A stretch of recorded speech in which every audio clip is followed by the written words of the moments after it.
2 continentes, 2 hemisferios, 2 profesionales unidos por una misma pasión, la jardinería. Bienvenidas, bienvenidos a un nuevo episodio del podcast de jardinería y paisajismo.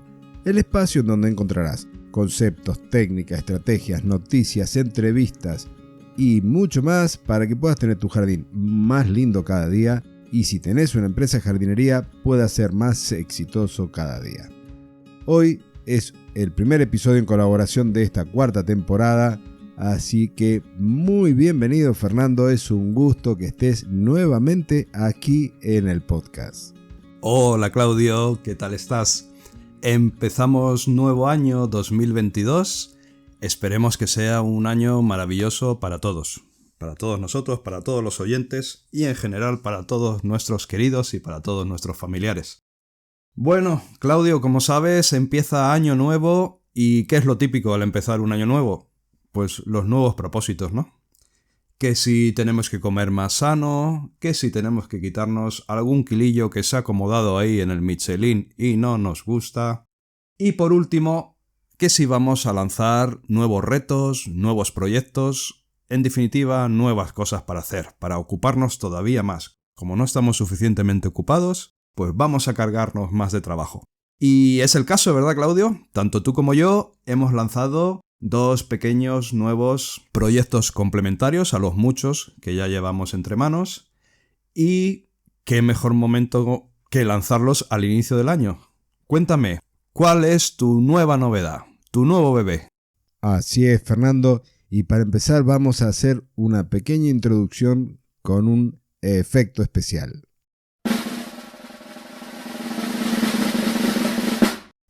Este año arrancó con nuevos proyectos, con nuevas ideas y una es la de los correos del jardinerista.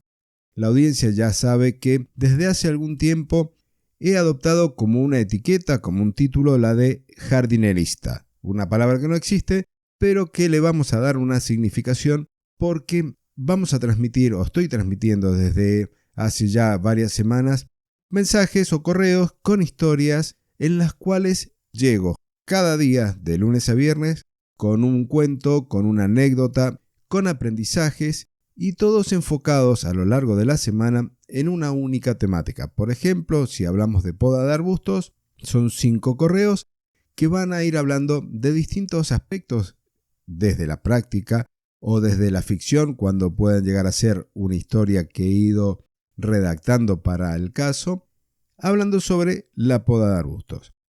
Y luego a estos episodios se me ocurrió ponerle voz, así que los leo y tenemos desde ahí los episodios dentro del podcast conocido como los correos del jardinerista.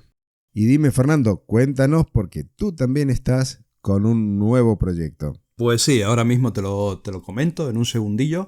Lo único que creo que deberíamos comentar es cómo me puedo yo suscribir, como oyente de este podcast, cómo me puedo suscribir a los correos del jardinerista. O sea, dónde tengo que ir, dónde tengo que dejar mi correo electrónico para que me lleguen esos correos. Así es, Fernando, muchas gracias. Ya se me había pasado ese pequeño detalle.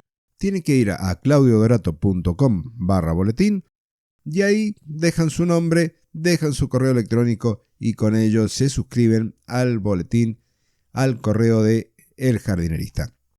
Y ahora sí, entonces, cuéntanos de qué se trata tu nuevo proyecto. Vale, genial. Pues ahora me toca a mí. Ponme otra vez unos tamborillos de esos, que me ha gustado. Ahí está, muy bien. Pues el proyecto paralelo, el pequeño proyecto que lanzo yo en 2022, va a ser una prueba, vamos a ver qué acogida tiene. Es un grupo privado de Telegram al que se va a acceder mediante una suscripción, o sea, es un grupo privado de pago. ¿Y por qué de pago? Pues porque me veo obligado a poner alguna pequeña barrera de entrada a este grupo. Va a ser una barrera muy pequeña, ya que el precio es muy bajo. Pero necesito poner esa barrera porque este grupo de Telegram está dirigido, o puede ser interesante, puede resultar de interés, realmente solo a jardineros. no al público en general, sino solo a los oyentes de este podcast que sean jardineros, que trabajen como jardinero de una forma profesional. ¿Y por qué digo que solo les puede interesar a ellos y que además tengo que poner una pequeña barrera de entrada? Pues porque voy a desnudar mi día a día, o sea, el desarrollo de mi empresa. Yo, aparte de varios proyectos que tengo, uno de ellos es dirigir una empresa de jardinería. Está compuesta por 14 personas. Y este año ya se cumplen 26 años con la empresa, tirando para adelante. Pues en este grupo de Telegram, mediante pequeños vídeos hechos sobre la marcha, sin ningún tipo de edición, grabados con el móvil y subidos al grupo de Telegram, voy a ir desnudando el día a día de mi empresa. Siempre con la intención de aportar valor, de pequeños aprendizajes, de cosas que yo he aprendido con la experiencia. De todo esto de compartirlo. Todo tipo de cosas. Pretendo dar datos sobre lo que cuesta, el tiempo que cuesta hacer los trabajos, sobre precios de cosas. Y claro, toda esta información más delicada, pues ha de estar de alguna manera, no sé, con una pequeña barrera de entrada para que sea como un requisito pasar por caja para acceder a esta información y que no sea tan pública como por ejemplo los vídeos que publicamos en YouTube, que son de uso generalista. O sea que bueno, ahí estaremos liados ambos dos, con correos y con vídeos, a trabajar. Y a todos los jardineros profesionales que estén interesados, les cuento que yo ya he visto el material y es de muchísimo valor. Fernando está compartiendo el día a día, la intimidad de la empresa, y eso es muy valioso para cuando se está empezando o cuando se están dando esos primeros pasos, porque uno puede aprender de la experiencia de alguien que ya tiene una trayectoria como la que tiene Fernando, de más de 25 años brindando el servicio de jardinería a nivel profesional. Muy bien, pues entonces, Claudio, lo único que falta por decir es nuevamente cómo se puede acceder a suscribirse a este grupo de Telegram. Hay que hacerlo en la plataforma que creamos hace poco, cursosdejardinería.com, ir a la home y bajar abajo del todo, y ahí ya está, anunciado y con el botoncito para suscribirse. Con los anuncios hechos ya de los nuevos proyectos de este 2022, no sé si querés, Fernando, que ya comencemos con el tema del presente episodio. Adelante, vamos a por él. El mes pasado estuvimos hablando de la reproducción sexual, también de la reproducción asexual de las plantas, pero nos enfocamos en las flores, en la formación de los frutos, en la formación de las semillas y en la distribución de las mismas. Pero cuando la semilla llega al suelo, desde ese momento que toma contacto con este, puede o no germinar. Y si no germina de inmediato, es porque hay una serie de variables que van a estar condicionando ese momento. Entonces, este periodo entre que la semilla se formó y llegó al suelo hasta que germine, recibe el nombre de latencia, y hay varias razones por la cual esto ocurre. Entonces, Fernando ya comienza con esto de la latencia de semillas. Efectivamente, Claudio.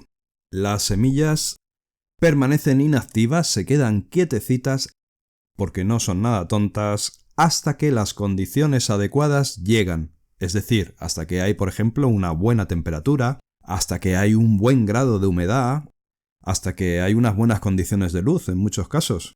Entonces, si estas condiciones están presentes, una semilla que esté en periodo de latencia, que esté dormida, comenzará a germinar tan pronto como haya absorbido la cantidad de agua necesaria. O sea, juntamos dos factores: buenas condiciones más agua.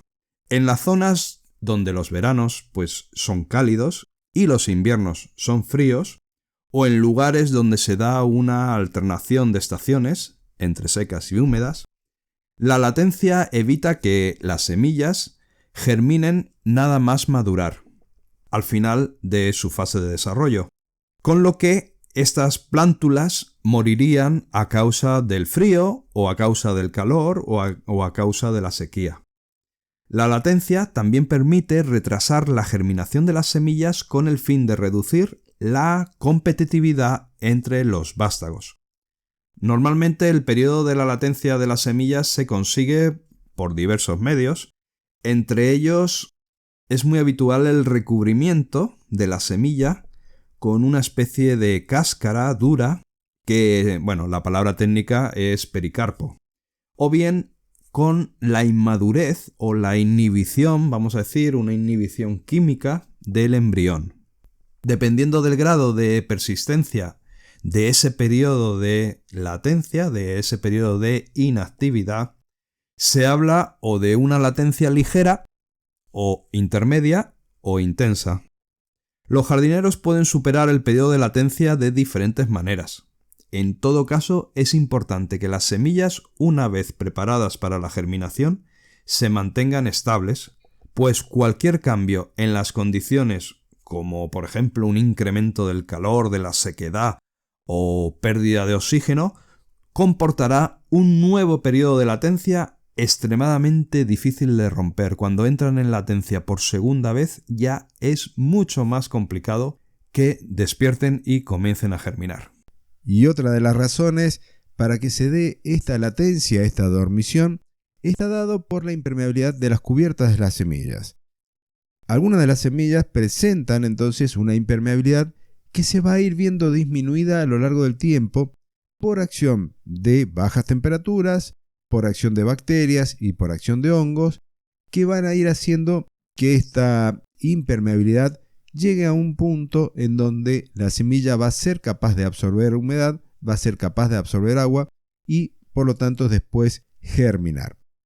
En otros casos, la escarificación o la degradación física de esta cubierta va a permitir que la humedad alcance al embrión. Y esto lo podemos lograr, por ejemplo, frotando las semillas contra una superficie abrasiva como el de un papel de lija, y esto es en el caso de algunos tipos de semillas. En otros, cuando son más grandes, lo que tenemos que hacer es romper con una navaja una pequeña parte de la semilla, de la cubierta de esta semilla, para que pueda ingresar el agua, para que pueda ingresar la humedad.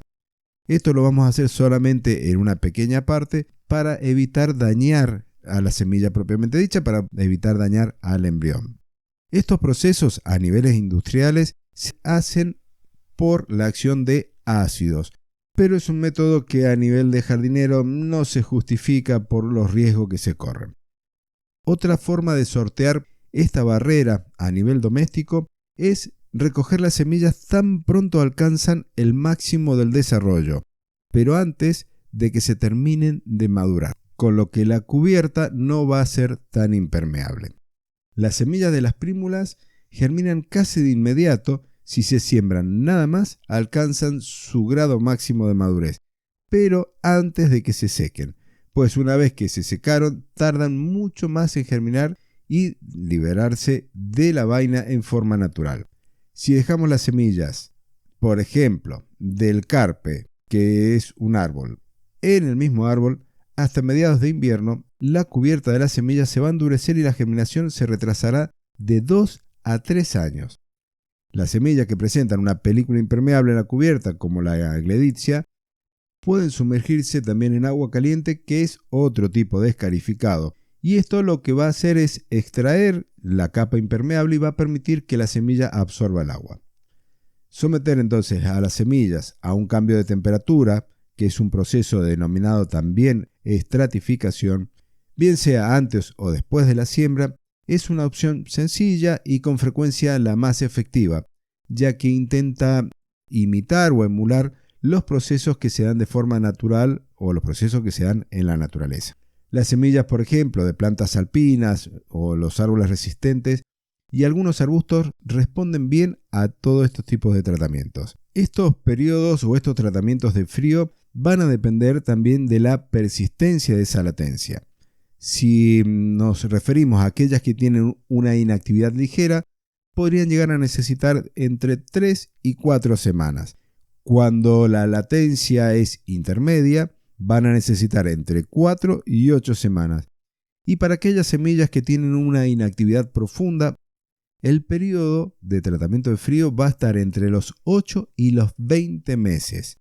Cuando el 30% ya de las semillas que estén sobre este tratamiento comiencen a emitir sus raíces embrionarias, significa que ya podemos agarrar el total y llevarlo a nuestra cama de siembra. La segunda latencia que habíamos comentado es la latencia, en este caso, de lo que es el embrión. En algunas plantas, como las orquídeas, como el acebo, y en algunos arbustos del género Viburnum, cuando la semilla madura el embrión, aún no ha alcanzado el pleno desarrollo, lo cual da lugar a una latencia compleja. Tras la dispersión de estas semillas, lo que ocurre es que las semillas tienen los embriones inmaduros o rudimentarios y no van a germinar hasta el posterior desarrollo del embrión. Normalmente esto se puede lograr sometiendo durante 60 días estas semillas a una temperatura de 20 grados centígrados, imitando así lo que ocurriría en el primer verano, tras la dispersión de las semillas maduras en su medio natural. Una vez el embrión ha madurado totalmente, ahora sí que la germinación ya puede continuar con su proceso. Aunque algunas semillas también pueden presentar otra cosa, que es una latencia química o de cubierta, como le ocurre por ejemplo a los fresnos de hoja ancha, los Fraxinus excelsior, o también le ocurre a las peonías. Estas condiciones se alcanzan manteniendo por medios naturales o artificiales las semillas, manteniéndolas a 1 o 2 grados durante unas entre 8 y 20 semanas para que germinen así durante la segunda primavera. Y otro tipo de latencia es la química. Y en este caso, muchas de las semillas que tienen este tipo de latencia está dada por aquellas que pertenecen o que forman parte de frutos carnosos, como el de la magnolia, como el de la rosa o el sorbus, que con frecuencia ven inhibida la germinación por un agente químico que está situado en la cubierta de la semilla. Como estos frutos son comidos por animales, esa superficie, esa cubierta, se ve degradada cuando pasa por todo el tracto digestivo del animal. De esta forma, para superar la latencia, deben separarse la pulpa de las semillas antes de que maduren. Algunas semillas son incitadas a germinar mediante sustancias químicas causadas, por ejemplo, por humo, fenómeno que tiene lugar en las regiones en donde los incendios forestales son frecuentes, como puede ocurrir en Australia o en Sudáfrica, y aquí las sustancias contenidas en el humo provocan luego la germinación de las semillas una vez que las plantas existentes se han quemado, con lo que se reduce la competencia entre las plántulas. En el pasado algunas semillas se trataban con calor directo e incluso en la actualidad es posible someter a la acción del humo algunas semillas difíciles de germinar sin calor o que son difíciles de que germinen si no son sometidas a soluciones químicas. El fuego entonces también actúa rompiendo o dañando las duras cubiertas de algunas semillas, como el de algunas acacias como la mimosa, con lo que se facilita de esta forma su germinación. Bueno, pues casi nada. Las hemos comentado un poquito antes y bueno, ya sabemos que antes de que una semilla seca pueda empezar a desarrollarse, debe volver a hidratarse. Es muy importante el agua. Necesita el agua porque el agua hace que la cubierta de la semilla se hinche y estalle. La mayoría de las semillas, ojo al dato, doblan su tamaño antes de germinar. El desarrollo del embrión de la semilla consiste, la verdad, que en un proceso bioquímico pues de cierta complejidad.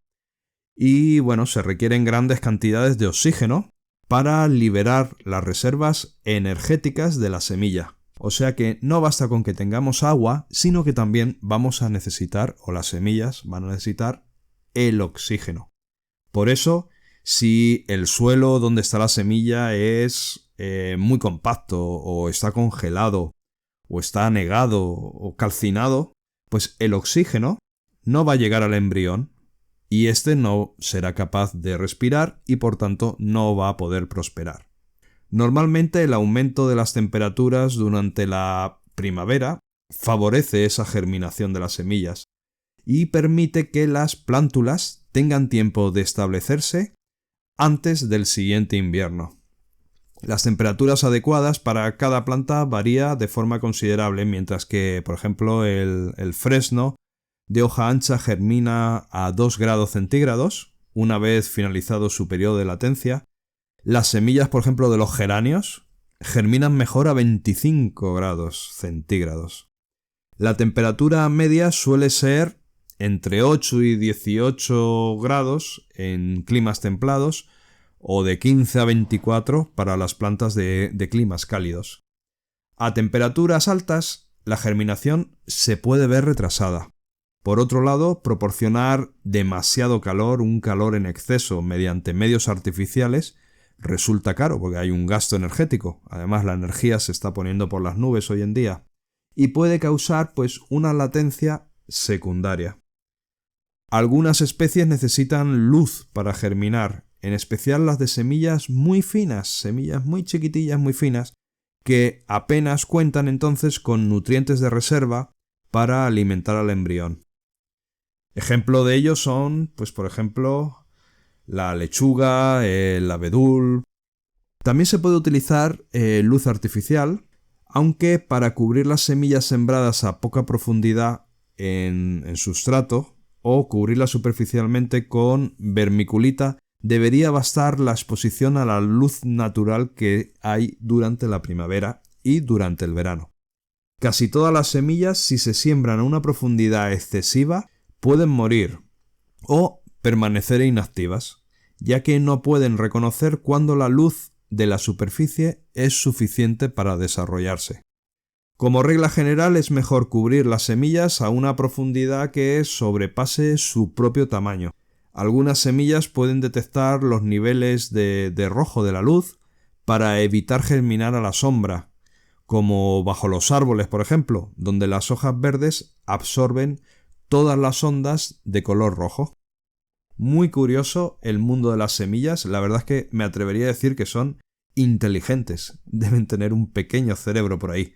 Pero Claudio, a ver, ¿cómo germina una semilla? Aquí podríamos armar dos grandes grupos que tienen que ver con cómo se da ese proceso. Técnicamente tenemos unas que se llaman germinación epigea y otra germinación hipogea.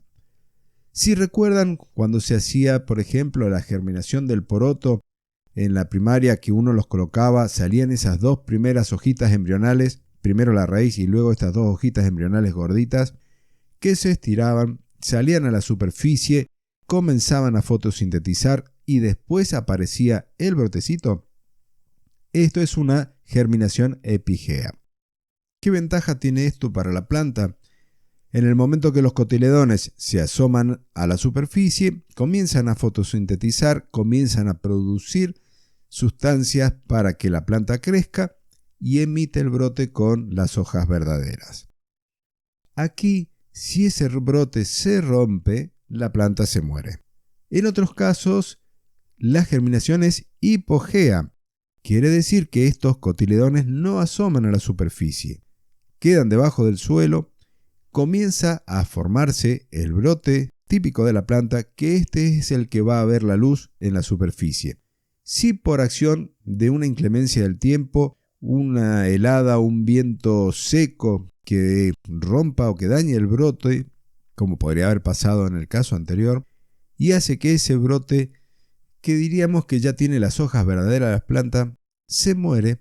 En el caso de la germinación hipogea, podría llegar a formarse un nuevo brote desde la zona donde están los cotiledones y la planta rebrotar y sobrevivir. Esto es especialmente útil cuando hay mucho riesgo de daño de los brotes. Esto se da con la evolución de las distintas especies. ¿Y qué desventaja podríamos hablar de la germinación hipogea? Y a nivel de jardinero, al nivel de hacer los trabajos en la casa, las semillas van a demorar mucho más tiempo en asomarse a la superficie, con lo cual puede que nos entre la impaciencia, pensemos que no van a salir nuestras plantas y dejemos de regar, con lo cual perdimos todo nuestro trabajo y la planta se seca antes de ver la luz. Esta sería quizás la desventaja desde la jardinería. Y a nivel naturaleza o a nivel de producción, aparece un nuevo término al momento de fecundar las flores y obtener semillas, relacionados con la hibridación. ¿Nos podés contar, Fernando, de qué se trata? Así es, Claudio. Una de las características principales en la propagación sexual de las plantas es la hibridación, o sea, la mezcla entre el material genético del padre y de la madre. Digamos que esta reproducción sexual de semillas resulta fundamental para que la planta se adapte al medio y puede explotarse para cultivar nuevas plantas, que podemos llamar híbridos, con un mejor color, con una mejor forma, con un mejor hábito, o sea, plantas mejoradas en función del entorno en el que están. Un híbrido es un cruce entre dos plantas diferentes. Las diferencias pueden ser mínimas si se trata de dos variedades de la misma planta, o las diferencias pueden ser mayores si el cruce tiene lugar, y ojo que esto es posible, entre dos especies distintas. Ocasionalmente el híbrido puede darse incluso entre dos géneros distintos. Un cultivar abreviatura de variedad cultivada suele ser un híbrido, pero no siempre es así. También puede tratarse de una variedad conocida de una especie, como es el caso de las mutaciones ocurridas de forma espontánea en la naturaleza. Si los híbridos resultan del cruce entre dos plantas que no están relacionadas entre sí, por lo general el vástago se va a desarrollar con un gran vigor, como ocurre por ejemplo con los cruces de perros. Por el contrario, las plantas que se han autopolinizado durante varias generaciones tienden a perder ese vigor, a perder esa fuerza, al igual por ejemplo que ocurre con los perros de raza. Ya se sabe que cuando cruzamos perros de la misma raza e intentamos mantener el pedigrí, bueno, por extrañas razones de la naturaleza, pues se pierde un poquito de calidad. Esto pasaba también en la antigüedad con las monarquías, que se casaban entre ellos, se casaban entre primos, para mantener la pureza de sangre, y lo que hacían era debilitar el cuerpo humano, al haber poca mezcla. En la hibridación industrial, las plantas, los progenitores, se separan durante un tiempo para averiguar si son estables y luego se seleccionan dos ejemplares, con algunas de las características que se desean a nivel industrial, a nivel de producir planta para vender. Uno de ellos se selecciona como progenitor femenino y el otro como masculino.